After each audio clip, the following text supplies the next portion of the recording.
Welcome, everyone. I'd like to introduce Lynn. She is a mother and a grandmother. Her educational background is a PhD in sociology from the University of Essex, United Kingdom, and she is an emeritus professor of Yukon University. She has taught women's studies, masculinity studies, and sociology over a 20-year period, and has published and presented academic papers in England, Denmark, Sweden, USA, and Canada. Lynn is retired and in 2016 created this non-academic talk on life and the afterlife. For the past 3 years, she has traveled across Canada and the UK on invitation to speak to people of all ages and in venues such as hospice centers, libraries, community halls, hospitals, churches, senior residences, and private homes. She says she remains very enthusiastic about the topic because she is continually learning through reading and research and through the people she meets along the way. Thank you very much, Shelley. I'm delighted to be here and to have an enthusiastic audience who are interested in these topics. I would like to share with you my humble understandings. I'm not an expert of the NDE, quantum science, or spiritual perspectives. I'm a learner like everyone else. So I'd be happy, though, to share what I have found and what I've read over a number of years. So I'd like to share with you about 3 to 4 minutes of a brief background before we start the visuals. But we'll go to the first one, Larry. So many of you may know that in 1975, Dr. Raymond Moody published a book called Life After Life. And this was the first cultural icebreaker for the near-death experience genre of literature. Dr. Moody interviewed 150 people, and he found commonalities between their stories, their experiences of near-death. They were living in different places in the United States. They had no contact with one another. Each of their stories were unique to them. Dr. Moody coined the term near-death experience. And we're going to look a little bit at the history of near-death. But Dr. Moody was the first one that we are familiar with, at least in the West, having written about this in popular culture. After that, so many books were published about this experience, and I'm sure that many of you have read them. Often the word light would come into the title, embraced by the light, come back from the light, and so on. It's been hard to keep up, actually. There has just been so many come out since that time. Academic studies also began to produce amazing numbers of studies and books about this topic. We have 45 years of research now. This is a long period of time, which I was stunned by the number of books, academic books, rigorous studies that have been published. And I wanted to say that my title, Exploring Life in the Afterlife, Near-Death Experiences, Science and Spiritual Perspectives, the science in there is not just quantum science. It's the science of this whole study of near-death experiences. So by statistics, by patterns, looking at commonalities in the stories of people, doing clinical research, in all different aspects, the NDE research has moved forward.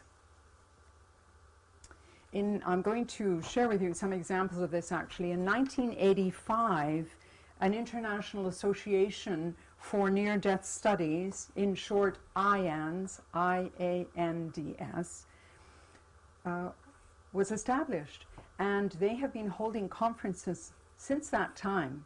They have published books, they have a peer-reviewed journal, and a website. This is a well-respected association for near-death studies. That's how far we've come over this period of time. CPR, cardiac pulmonary resuscitation. This has played a part, a great part, in thousands of NDEs being recorded. All the equipment exists now to record a clinical death and the resuscitation of people. The statistics are quite remarkable. 14 years ago, it was estimated that 15 million people in America had experienced an NDE. 3.3 million in Germany and 2 million people in France. Dr. Sam Parnia, a cardiologist and researcher, found that 43% of adult patients, cardiac patients, experience an NDE. And the numbers for children are higher. We'll talk about that shortly. Training. In the past, many medical personnel found it difficult to deal with a returning NDEer. NDEer, a person that has had the NDE experience. Now, people at hospitals and hospice centers and hospice workers are being trained how to assist these people. Before, the NDEers were passed from one person to another. You've had an NDE experience, you wake up in the hospital, you're quite amazed at what has happened to you. You want to share it. The doctor comes in, the nurses come in, you want to tell them, oh, that was lovely. But how about you speak to your priest or your minister about that? They would be able to help you. They would go to the priest or the minister. Oh, I'm not sure about this. This could be the devil's work. You should talk to your doctor. It sounds more like the doctor's scenario. This is what happened to people, and still does in some places. But training has been happening, and it has become more acceptable. And of course, we know culturally that there are lots of programs about the NDEs. You can go online and read many stories. Many people go on Oprah and share their experience and so on. So it's becoming more culturally known for sure. And now, step by step, the medical profession is taking it under its wing. In that regard, I don't know if there's any medical professionals here or not, or any caretakers of people who are terminally ill. There's a wonderful set of pamphlets on the IANS site, and I can give you that address later if you would like it, because there's a pamphlet for people who have experienced a near-death, a pamphlet for caretakers of the hospice people or at-home caretakers, and a number of other children's NDEs and so on. So that's very helpful to have that information in hand. And you never know yourself who will come into your life who has had an NDE. You would be amazed. Every time I give this talk, somebody approaches me after the talk to share with me that they have had a near-death experience. Quantum physics. Scientists in this field have been engaged in an interesting journey of discovery too. Their research has evolved to looking at the energy of human beings within a universe of matter and energy. So we'll be looking at that shortly. Indigenous spiritual perspectives and world religions. Thousands of years of guidance have come through to people around the globe, empowering and preparing humans for this life and their onward journey. So what is my goal? My goal is to share a few highlights about points of convergence in these fields of inquiry, and to make connections for us between our life here and the hereafter. And there's so much information about each of these topics that I can only just highlight some. I've just arbitrarily chosen what interested me, what I thought would interest others, and what is the current state of each of these fields of interest. So my orientation is to welcome everyone, no matter what background you come from, and to respect the experience of NDEers. Because sometimes this can be the most sacred experience of that person's life. I want to share with you that the images that I've chosen are arbitrary. They just were attractive to me. They don't have any meaning other than what you yourself might connect with them. And most important, I begin and end this talk with the assumption that there is a creator. So this is more of a subjective orientation. It's not an academic, objective orientation. Lastly, I want to stress that there are many transcendental out-of-body experiences. The ones that I'm sharing here tonight are what we call deep, core, or omega near-death experiences, where a person experiences clinical death and then they are immersed in a transcendental realm where they go through a number of stages and experiences and eventually return to earthly life. So, what is an NDE? Let's get going on that. This is a description of the NDE by experiencers. There are common broad features: out of body, instantly no pain. Whatever condition they were in, that pain is not there with them anymore. Light and darkness, a sense of movement through space, a landscape, presences, intense emotion, encountering beings of light often perceived as sacred figures and deceased family members or friends. A pinpoint of indescribable light that grows to surround the person, sensed as a loving, compassionate presence. This is a profound event. It happens near death or during extreme physical or emotional crises. The scientific definition of an NDE, it is a profound psychological event that may occur in a situation of emotional or physical crises or close to death. It includes transcendental and mystical elements and is a powerful event of consciousness. It is not mental illness.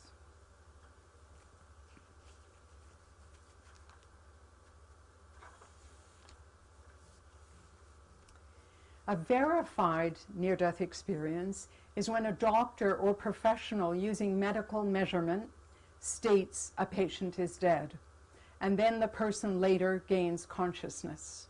And we have all seen on movies or perhaps in hospital as well, the flatlining that happens when a person dies. If you're interested in more of the intricacies of the shorting out of the brain or hallucinations or other possible explanations for an NDE, I have material that you can look at. But these have actually been refuted by scientists, and an NDE is a very different experience than any of those other things, hallucinations, drug-induced, and so on. The second point is that when people report an out-of-body experience where they observe specific earthly situations, and upon their return present this information, which is verified by others, hundreds, thousands of stories in which this has happened. Some quite extraordinary, some everyday. I saw you, Dr. France. You were in the waiting room telling my wife that I had just passed away and the family were there. And I saw people in the OCU, and that doctor had a beard and somebody else was wearing a funny hat. I mean, the stories just go on because the people have observed these things, and it has been verified by those people that were in attendance. Time anchors can be verified by hospital staff and medical records. Resuscitation efforts, specific instruments used for resuscitation are often seen by the NDEer and can be described intimately in detail. This person may have no medical records at all, no medical understanding at all, and the instruments that were used are not the ones you see in the movies. You know, they may be something quite unusual. Dr. Pim van Lommel conducted an extensive study of 344 survivors of cardiac arrest. He interviewed them over a 13-year period. And these were not only in one hospital, they were spread out in hospitals in the Netherlands. It was a very rigorous study. What his study confirmed is that near-death experience is real. It cannot be explained by physiological or psychological causes. Dr. Lommel accepts consciousness survives death. His findings were published in The Lancet in 2012. The Lancet is a highly respected international medical journal. So this man had to have the wherewithal, the courage, and the knowledge that these were his findings, and he was going forth to put them out there. So it was an extraordinary scenario in 2012. Would you be able to read this, Shelley? Continued definitions of the near-death experience. Emotions of an NDEer are intense and commonly include love and bliss. A small minority feel anxiety, terror, or despair in the blackness void.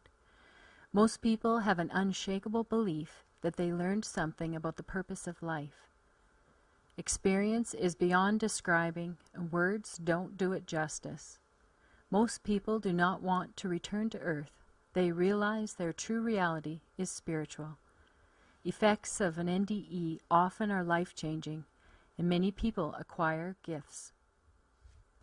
Some of our stories will include what these gifts are. More effects of the NDE.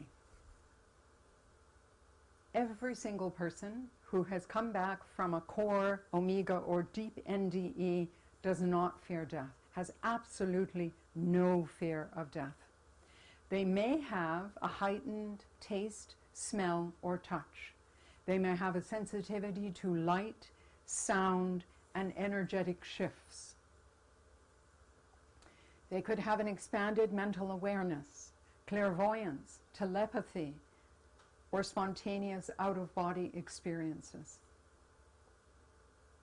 They may experience the capacity to heal others, and they may be healed themselves.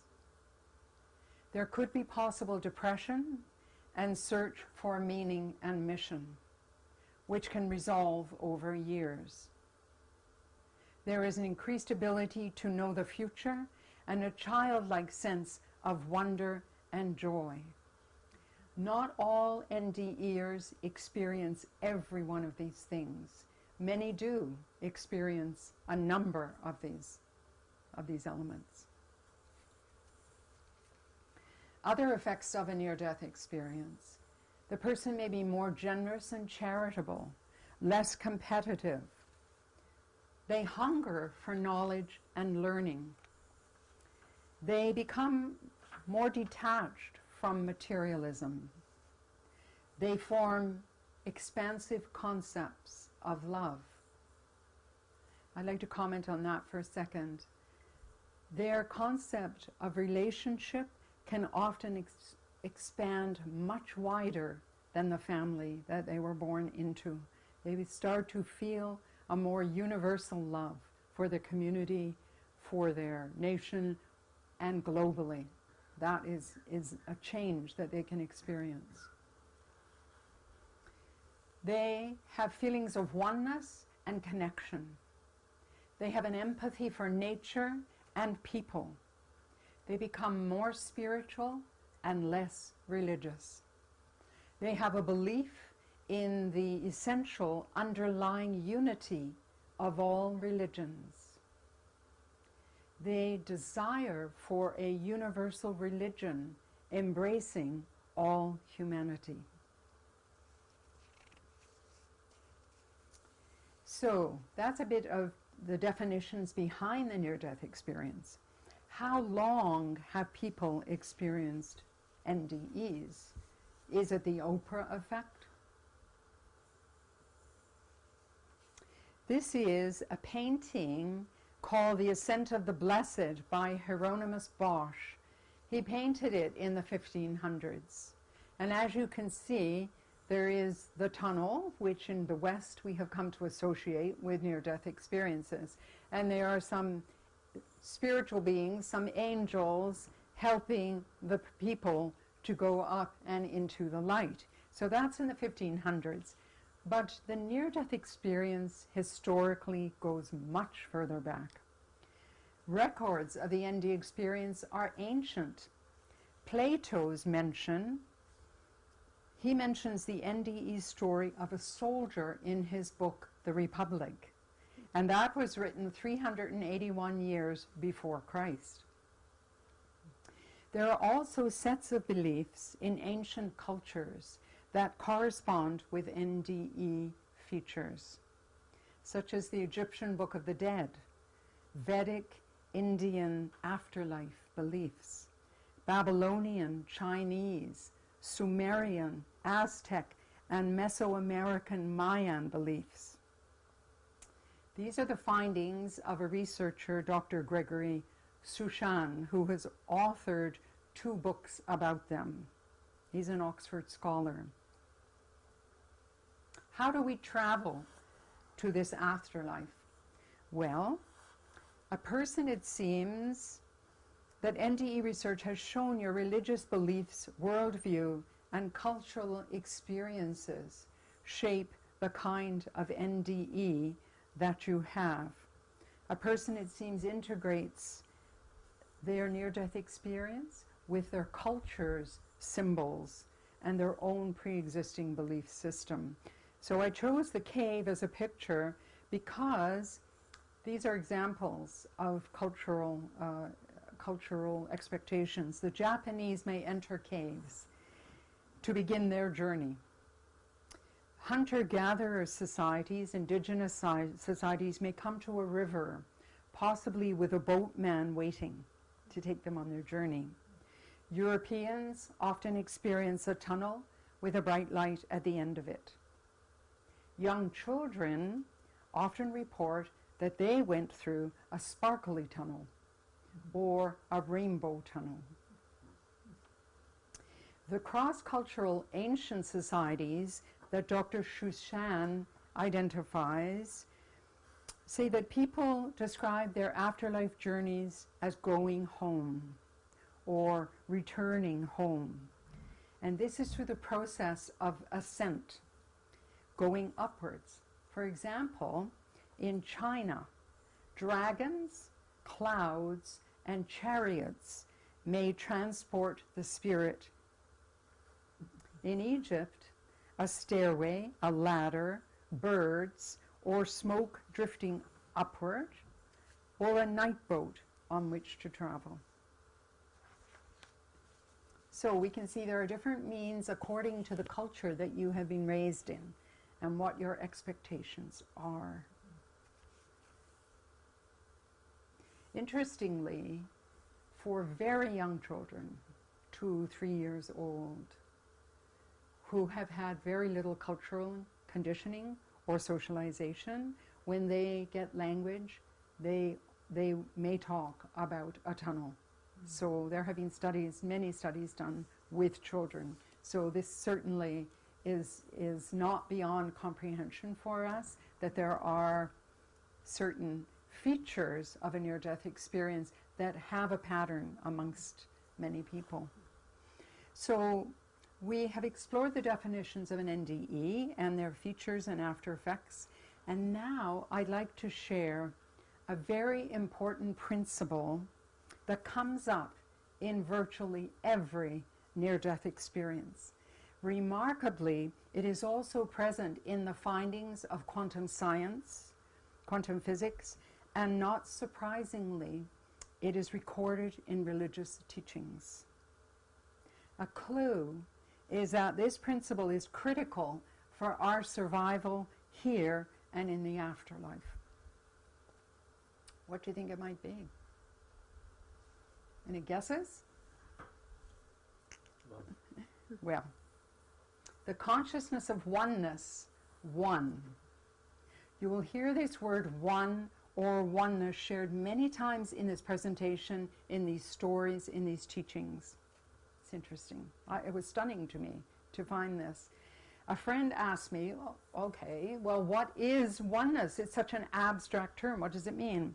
So being a good student, I went back to the dictionary, and the dictionary definition says that oneness is a state of being unified or whole, of being one in number, of singleness, wholeness, and harmony. The state of being completely united with somebody or something.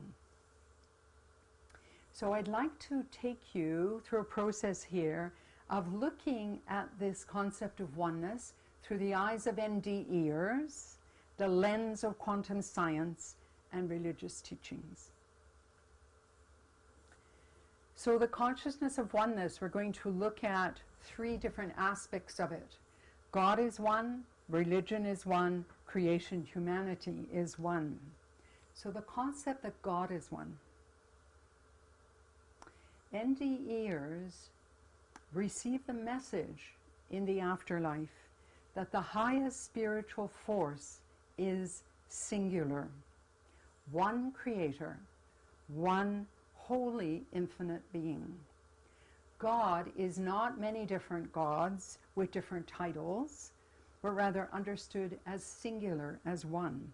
So Allah, the Great Spirit, Wankantanka, Jehovah, are names humanity has assigned in their varied languages for one and the same being.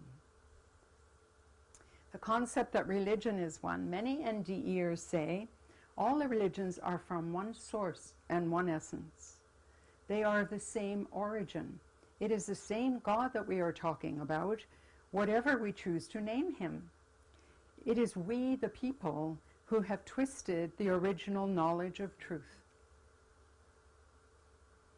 Then going to the one at the bottom here, creation and humanity, Mary, an NDE, said, I sensed I was one with all the universes, galaxies and planets, life on earth, all things seen and unseen, breathing or still, atoms to molecules to quarks and beyond, and it was infinite and pure. And another person said, an NDE, we are all coming from the same home and return to the same home with our Creator. Researchers have remarked on the experience of NDEs in this regard. Dr. Larry Dawsey says, the hallmark of the NDE experience is a sense of oneness with all that there is, an awareness so profound that their life transforms after recovery. Dr. Jeffrey Long said, NDEs use the language of unity or oneness as opposed to the less strong words of connection or connectedness. People express this oneness consistently and very vividly. What really struck me personally is that oneness in the afterlife is actually the state of being. That's what we're immersed in when we go over there. We pass a couple of little stages first, which we'll hear in a bit, but in fact, it is like the sea that we are immersed in is oneness. There is no otherness.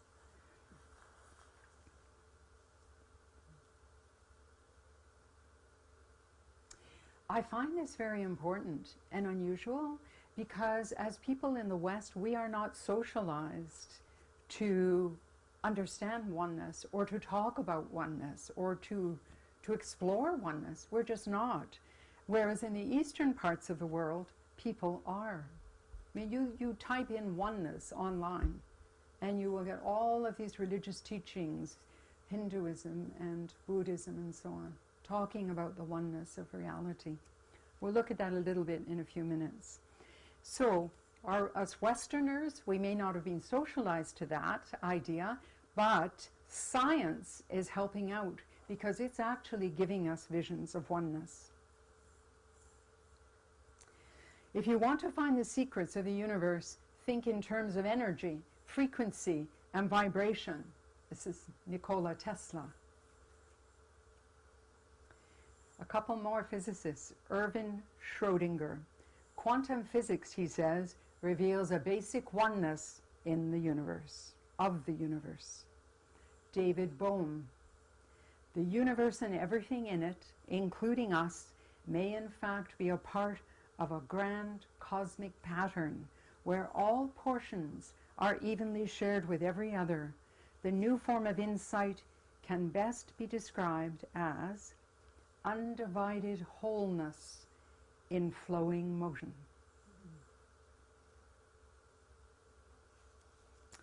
Visions of oneness, as you know very well, have come to us through ancient, pure religion and from new spiritual teachings, and that's where we will go now.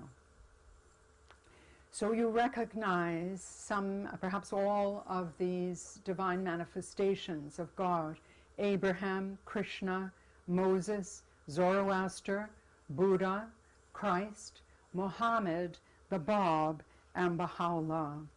And these are the teachers that have given humanity progressive education over the ages. The Bab and Baha'u'llah, their followers believe, are the latest messengers. The Baha'i faith came into existence in 1844. It is a universal religion for all humanity.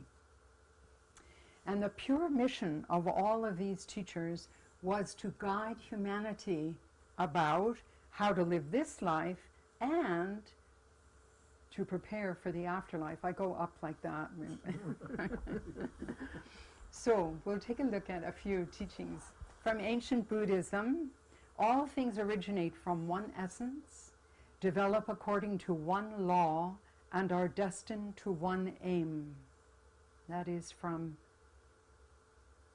ancient Buddhism. Hinduism.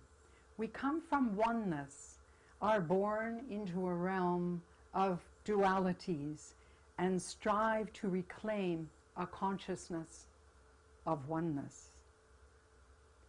And interesting, Deepak Chopra says, awareness is all that changes in the journey from separation to one reality.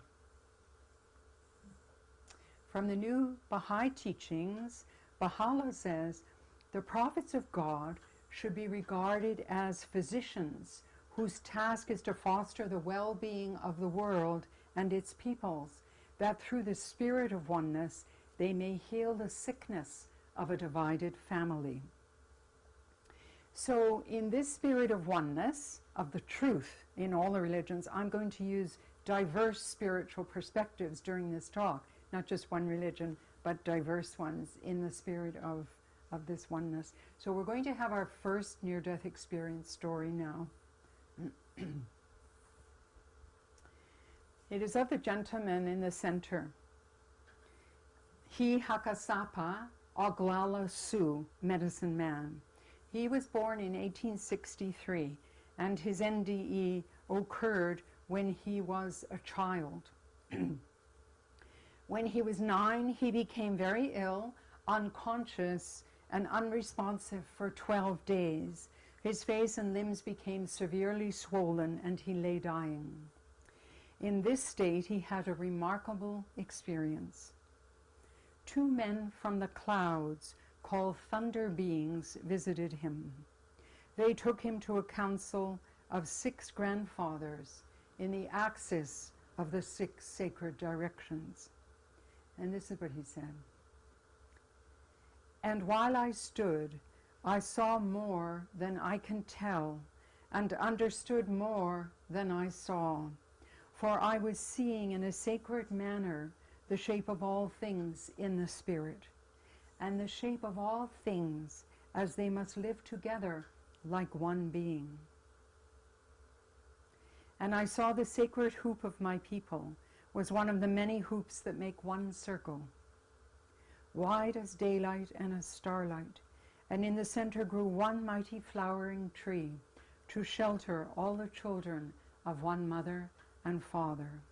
And I saw that it was holy. The first piece, he said, which is the most important, is that which comes within the souls of the people when they realize their relationship, their oneness with the universe and all its powers. And when they realize that the center of the universe dwells Wankantaka, the Great Spirit, and that this center is really everywhere, they realize it is with each one of us. He did not trust or share his experience until he was 17 years old. At that point, he told a medicine man in the village. This man helped him to remember the vision through rituals so that he, Hakasapa, could use the powers, the gifts that had been given to help his people. And indeed, he became a powerful shaman and medicine man and healed many people. His experience was later documented and published in the book, Black Elk Speaks. And we're going to move on in a minute to the second story of Anita Moorjani.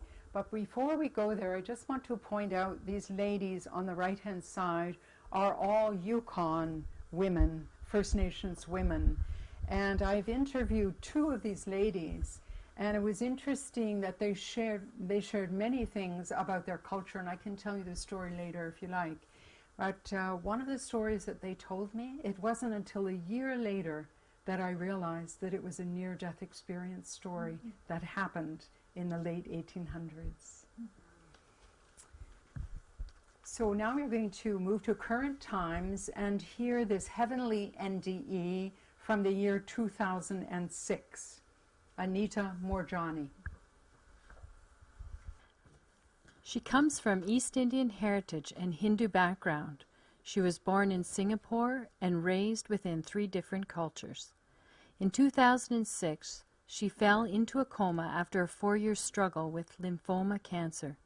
It was then at the age of 42 she began a near-death experience. I was released from my sick and dying body. I was no longer restricted by space and time. Superb and glorious, unconditional love surrounded me.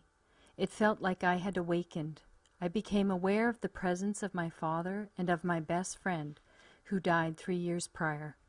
I was also aware of other beings around me who loved me very much.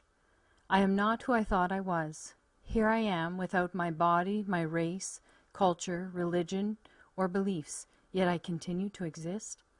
My pure essence continues to exist. It felt far greater and more intense and expansive than my physical self. I was completely enveloped in a sea of unconditional love and acceptance. I saw I was a beautiful being of the universe. I became aware that we are all connected. The entire universe is alive and full of consciousness, encompassing all life and nature. Everything belongs to an infinite whole. After some other wonderful realizations, Anita was made aware that it was not her time. Her father said, "Now that you know the truth of who you really are, go back and live your life fearlessly." 30 hours after she went into the coma, she came out of it, and within 6 weeks, she was entirely free from cancer and recuperated. She chose to write and to travel the world to share her love and her new understandings about life and the afterlife. Thank you. Whenever I read an NDE, I say to myself, what can I learn from this experience? What is this person telling us? What is important?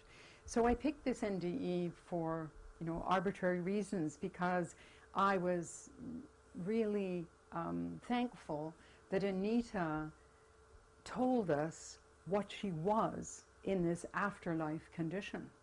And I find it fascinating and very helpful.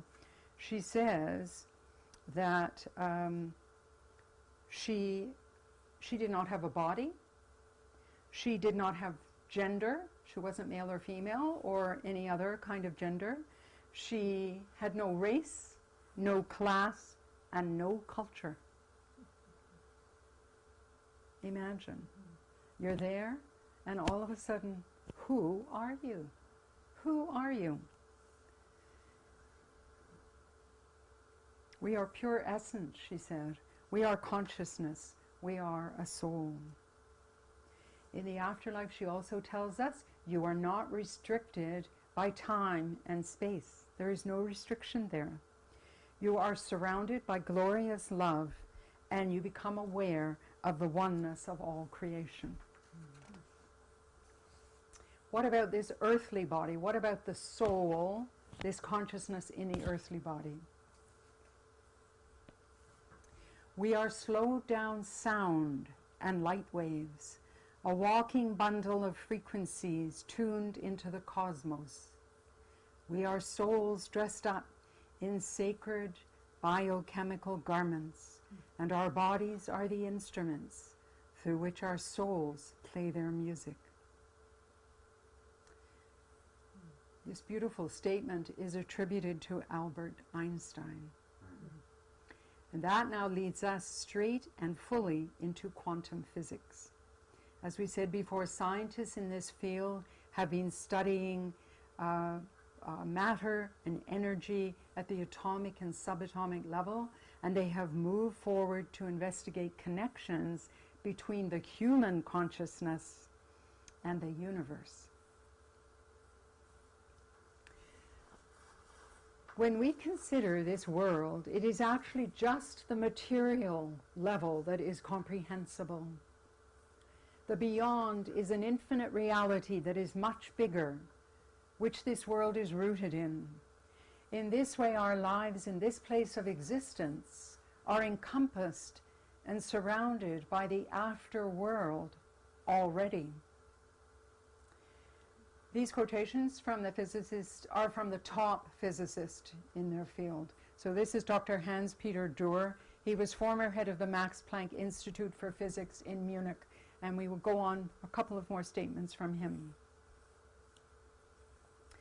I imagine, he says, that I have written my existence in this world on a sort of a hard drive, on the tangible, the brain, and that I have also transferred this data onto the spiritual quantum field. Then I could say that when I die, I do not lose this information, this consciousness.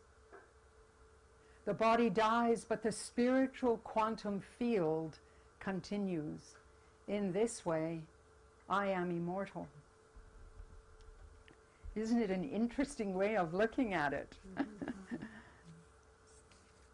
We are beginning to see the entire universe as a holographically interlinked network of energy and information, organically whole and self-referential at all scales of its existence.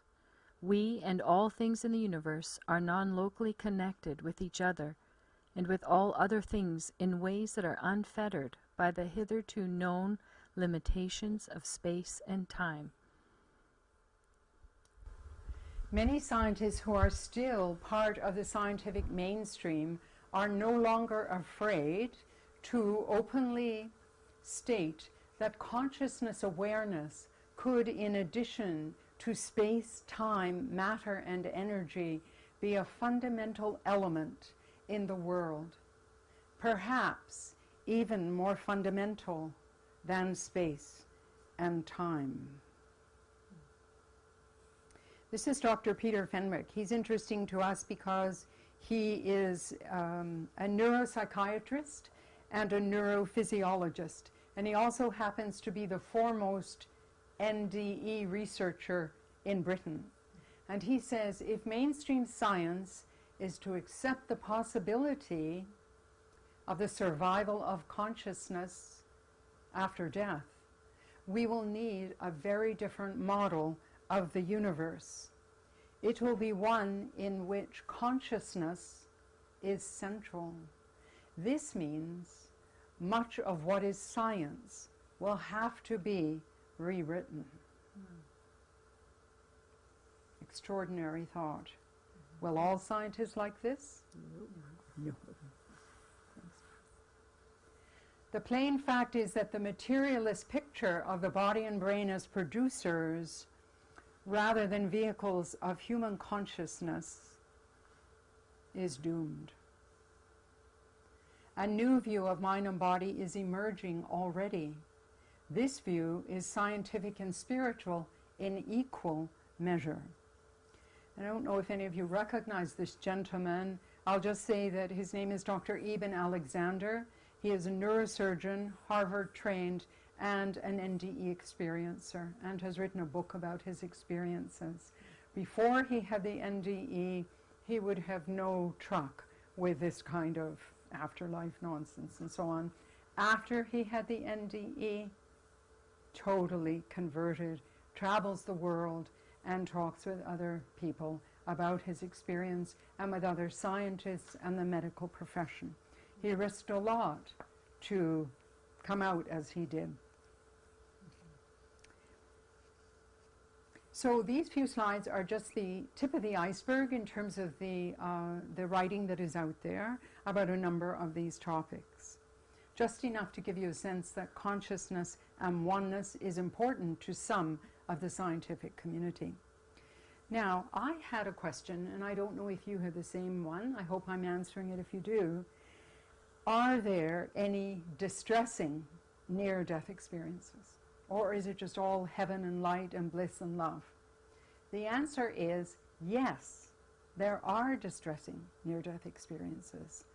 Currently, the estimate is 13% of near-death experiences are distressing. This is a small percentage of people who start out in darkness, and the person experiences that darkness as alarming, terrifying, scary. And we're going to look at the reason in a few minutes why. People who have NDEs come from varied backgrounds. Before their NDE experience, some are atheists, some believe in God, some follow a religion, some don't. And some believe there is a God, but don't have time for him on earth. George Foreman was such a man.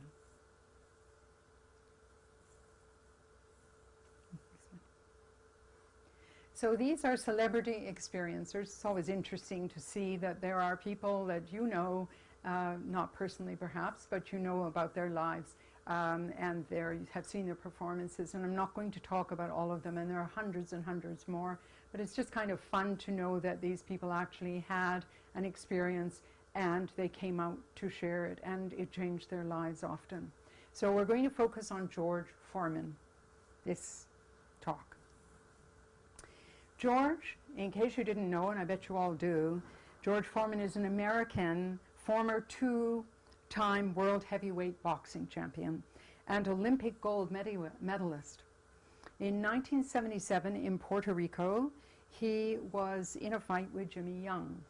And after the fight, he came back to the dressing room and he had an out-of-body experience and a near-death experience. The building's air conditioning wasn't working, and it was really hot and it was really stuffy, and he was pouring sweat because he had just come out of this big fight, and he was pacing up and down in the dressing room, running on adrenaline, trying to cool down. Suddenly, he was overcome with the fear that he was about to die. I had heard about boxers dying after big fights. Was I next? Another worldly voice interrupted him. You believe in God? Why are you afraid to die? This voice only terrified Foreman more. In fact, he had never been so afraid in his life. With death staring him in the face, Foreman had a life review where he saw, he said, things that had happened during my life, recalling them like a videotape running fast forward, as though I knew somehow that it was all going to end. At this point, Foreman began crying, and he tried to make a financial deal with the voice. He was a very rich man at that time, and he bargained that he would give his money to the poor. The voice replied, I don't want your money, I want you.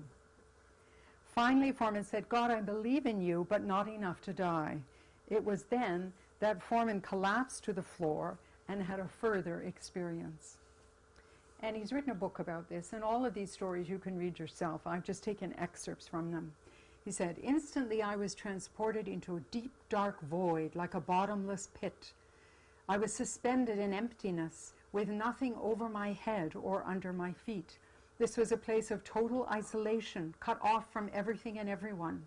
It can only be described as a vacant space of extreme hopelessness. I knew I was dead, and this wasn't heaven.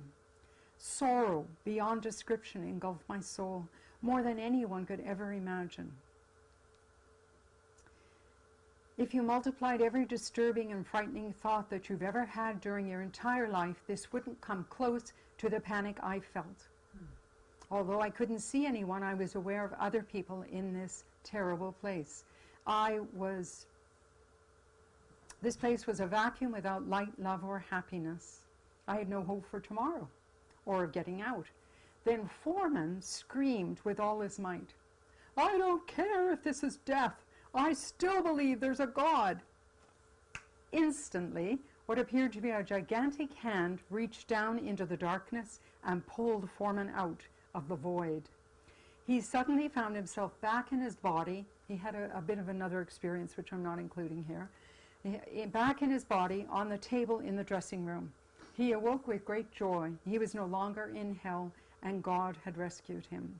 And it's kind of cute because in his story he said he got up and he saw all of these people, the doctor and all of the, the people that surround him as a fighter, and he was saying to them, "I love you, man. I love you, man." He just felt so much love, and he was so grateful to be back. He was just loving everybody. And the doctor said to him, "George, you got your bell rung."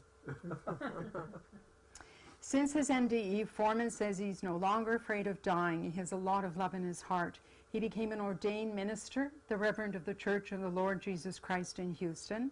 He devoted himself to his family and his congregation. He also opened a youth center and foundation for youth bearing his name, and he raises funds for the advancement of young people. So when you see him on the television, God bless him, he's still doing it, I believe, selling his grill, it's not for personal gain. It's for the foundation of the youth. That's what he's raising his money for. So, what could I learn from George? Well, he had a belief in God, but it wasn't actually reflected in his life. Yet when he was pushed to the limit in the darkness of this void, he declared that he believed there was a creator. So he was able to turn his life around and devote himself in service to other people.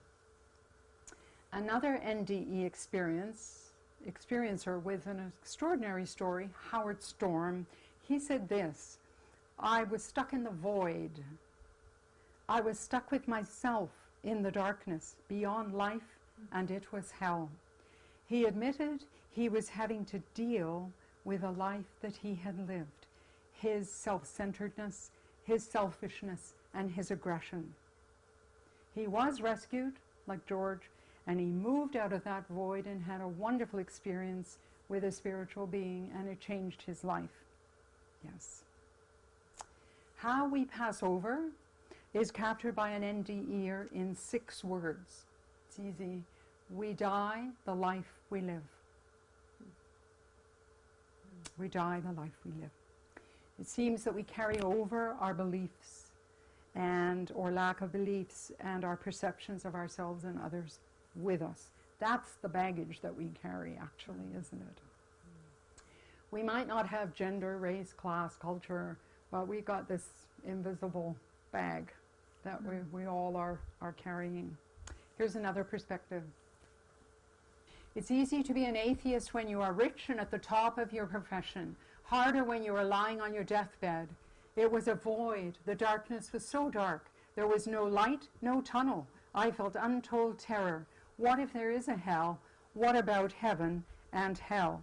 This is Donald Whitaker, who was at the top of his profession. He was a very wealthy man, partied with the Beatles, partied with other celebrities, and then he fell ill, and he had these questions, and he had an experience. Thomas Mellon Benedict, another NDE experiencer, that's a hard word to say, remarkable, detailed experience. He also had a descent into this void. But what he saw, I think, gives us hope, and it was very interesting. He realized that just let me see here if I've got, no, I don't have his words here, but he said, I had a descent into hell, and it was surprising, because he realized that what it was is that he had to deal with who he had become, and he had to think about, who am I? Who is this self? Who is this consciousness? What I loved that he said is, he saw these other people in the same condition. They were all trying to figure out who they were. He said, besides, each one of them was a little tiny, tiny light. And he saw that light in his environment, and he called on that light, just as Foreman did, just as Howard Storm did. And all of a sudden, the light opened up, and they were taken out of the void. So they needed to call, they needed to recognize that there was a light. And you hear this again in other stories. So these are very important questions, because many people have been socialized to believe there is a hell with a red devil standing there with a pitchfork and whatever else you want to imagine. There are some people that actually do believe this. So it can call up very deep and terrifying feelings for people. So here's an interesting finding for me. In the last month, it has been observed by NDE researchers that a frightening NDE is an incomplete NDE. It did not go its full, what would you call it, its full length. It is an invitation to self-examination. The void is not unexpected to Buddhists, Hindus, or people of yogic traditions. Through the practice of meditation, they can experience a void, a nothingness, a realm of the detachment from the self, which they find blissful. It's their nirvana in a way. It's part of the process of moving transcendentally out of this earthly self, you know. So this I found really interesting. Detachment from the self, the void. I think we will come back to that. Yes. Consider this perspective from the Baha'i teachings. Heaven and hell are conditions in our own beings.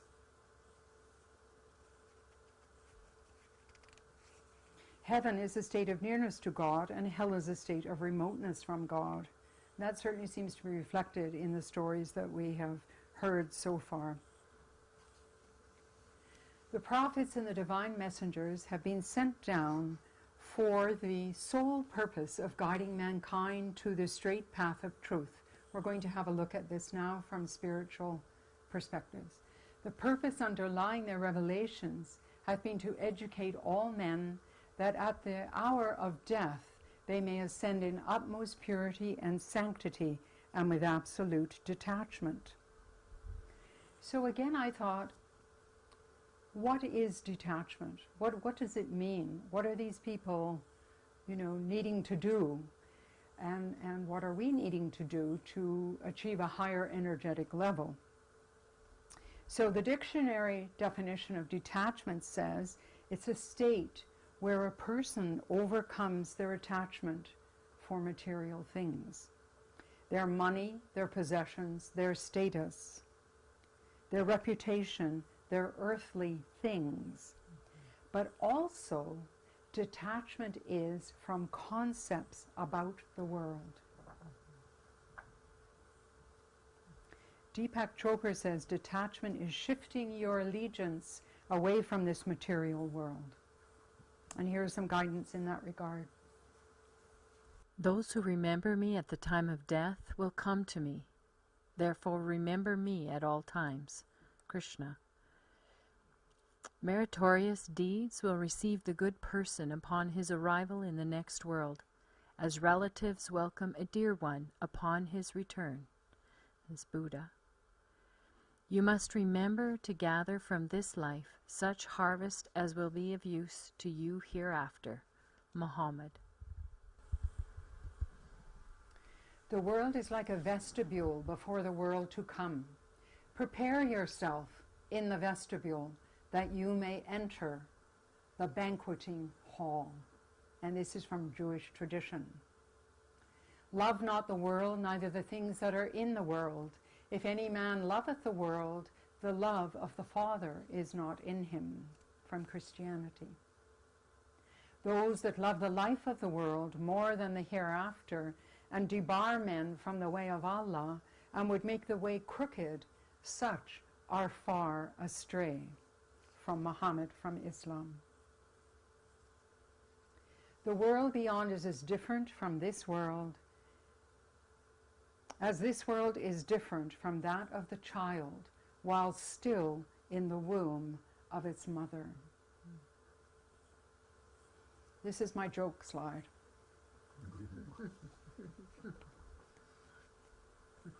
But this picture is actually a profound metaphor for life here and hereafter, because just as the world of the womb provides the environment for physical development, our earthly world provides the environment to develop spiritual qualities, virtues that are needed for both worlds.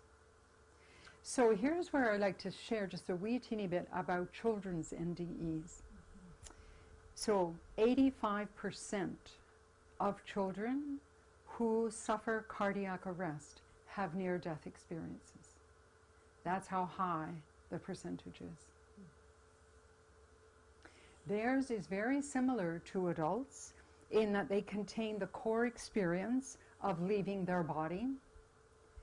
Then there are varied elements. They may be in a place of darkness, of the void, but it is not an unpleasant experience for them. It's a transitional experience for them, and then beings come to be with them. They may travel through a tunnel and be encompassed by the light. The striking difference for many young children is that there is a lack of a life review, and I guess we know why that is, because they haven't really lived one yet. But for older children, they may have somewhat of a little review. So rather than sharing a near-death experience from a child, and there are many, I just want to share 9 short statements from children describing part of their NDE experience. Here we go.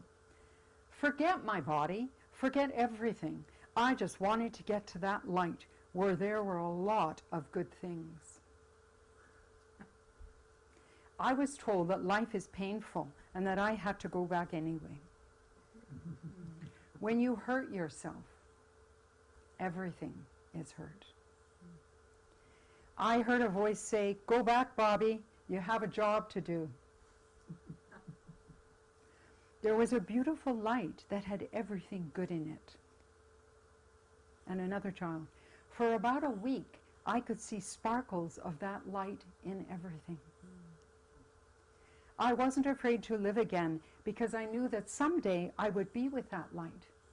And another child, you'll see, heaven is fun. Well, let's see if heaven is fun. We've had some distressing stories. Let's explore as far as we can what the afterlife is like through spiritual perspectives. In my Father's house are many mansions. So people from a Christian tradition would be familiar with this story, and I mean this saying, this teaching, and I certainly remember it from my childhood because it was so comforting to think that in the next life, in the Father's house, God's house, there are many, and the word mansions is also translated as dwelling places or rooms. So it gives the feeling of community and of being together with people. We're going to be together with people. From the Baha'i writings, the worlds of God are countless in their number and infinite in their range. None can reckon them or comprehend them except God, the all-knowing, the all-wise. And I found it interesting, this juxtaposition, because in Christ's time the people were very simple people, and Christ taught them through parables and stories. That's how he helped them to understand things. So to say, in my Father's house are many mansions, could be understood by them. There are many rooms for you. There is a place for you. I will be there with you, he said to them. In this time of our current time, the Baha'i teaching tells us, because we know now there are many worlds out there. The early Christians didn't understand really about astronomy. There was some notion there, but not the way we understand now through science, that there are many worlds out there. The Baha'i teachings tell us that not only are there many worlds out there physically, but the worlds of God are countless in their number and infinite in their range. It means, folks, we are going to go through a lot of different existences. We have a lot to look forward to. Thou wilt not forget there the life that thou hast had in the material world. Likewise, a love that one may have entertained for anyone will not be forgotten in the world of the kingdom. In the other world, the human reality doth not assume a physical form. Rather doth it take on a heavenly form, made up of that heavenly realm. The essence of the human soul is clarified from material substances and purified from the embodiment of physical things. It is exclusively luminous. It has no body. It is a dazzling pencil of light. It is a celestial orb of brightness. That divine world is manifestly a world of lights. That is a world of love. The world of existence does not culminate here. There are many worlds of light. The mysteries of which man is heedless in the earthly world, those he will discover in the heavenly world, and there will be informed of the secrets of truth. And I have read thousands and thousands of near-death experience stories, and it's so delightful to hear the stories of people who say, and after I went through these first stages, all of a sudden I would ask a question and I would immediately receive the answer. I received so much knowledge. I could travel wherever I wanted to, visit different time frames, and all of this knowledge was coming to me. So this teaching from the Baha'i Faith is born out in the actual experience of people. And people do come back with gifts. Not everybody, but many people do. And you read about them. They become composers. They've never been interested in music, and all of a sudden they can play the piano and so on. One that I found fascinating was the story of Olaf Svensson. He was 14 years old when he had a near-death experience. And he found himself, after the initial stages, traveling through the universe at a rapid rate, and was so excited about it. He kept saying to himself, I hope I can remember this, I hope I can remember this. Lo and behold, and I looked him up, Olaf Svensson, 100 patents in molecular chemistry. That's what that young boy came back with. The brilliance, the change in electromagnetic energy, wired differently. We don't know yet how that works, but it's been demonstrated in many different people that there can be a shift and a change for people who've had an NDE. So we have two more stories left. Blank, please, Larry. The first one is by a young woman, Renee Passereau. And I'm just going to give you two short highlights of Renee's story. She has a very long and detailed story, and it's worth reading it in full. She had one of the earlier recorded near-death experiences, May 1966. She was 16 years old when she became unconscious following an allergic food reaction. She had an extraordinary, detailed, and extensive NDE. She found herself becoming a ball of light energy and entering a tunnel. She tells us she had a longing to move towards this light and said, "What moved me through this place was love. It was love of God and love of all things sacred, beautiful, and just." She learned many things during her life review. She saw visions of the future which would come true in her life. And this is all written down. She did write a book, but you can also see her on YouTube, on talks that she gave on YouTube. So what she learned, amongst many things, which is very touching, is that acts of simple kindness on earth were greatly valued among many sorts of earthly achievements. So during her life review, she was shown what she had done, and she was 16 by that time, so there was she wasn't a young child. And she saw that at a summer camp where she'd been a counselor, she helped a little person, a little boy or somebody, who had some challenges, handicaps, and she helped that little boy. That was the good deed that these holy beings focused on when they were showing her her life review. That was so important. So acts of kindness in this world are very important to the spiritual beings in the next world. So now we're coming down the home stretch of the talk, and there is one final story and one or two slides. And this final story is another remarkable one. It happened very early on, and it is, to me, how we translate oneness into action in our life. So this is Dr. Yuri George Rodonai. He was a neuropathologist in Moscow University. He had an MD and a PhD in neuropathology. He was an avowed atheist. He did not believe in the afterlife. He did not believe in a God. He was pronounced dead immediately after he was hit by a car in 1976. In his words, "The first thing I remember about my near-death experience is that I discovered myself in a realm of total darkness. I had no physical pain, and I was in a very different dimension. Then I thought, why shouldn't I be positive? Well, positive is light.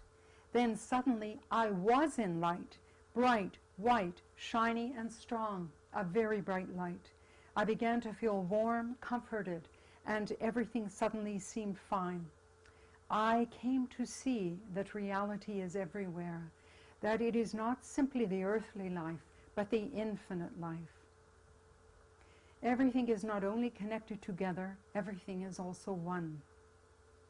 At some point I saw my life from beginning to end all at once, almost like a holographic image of my life going on before me.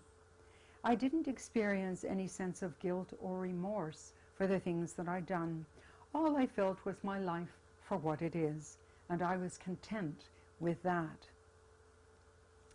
At some point in Yuri's extensive near-death experience, he was brought back to his body. "Slowly," he said, "I regained my health, but I would never be the same again, because all I wanted to do for the rest of my life was study wisdom. Many people have asked me what I believe in, how my NDE changed my life. All I can say is that I now believe in the God of the universe, and that there is only one truly significant work to do in life, and that is to love nature, to love people, to love animals, to love creation itself, just because it is, to serve God, God's creation, with a warm and loving hand of generosity and compassion. That is the only meaningful existence."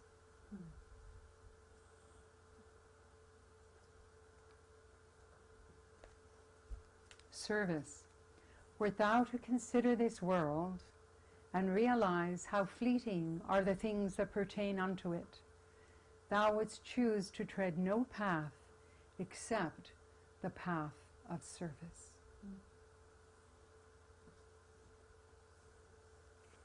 Well, I hope this talk has shed some light for you, and I thank you for your attention. Thank you.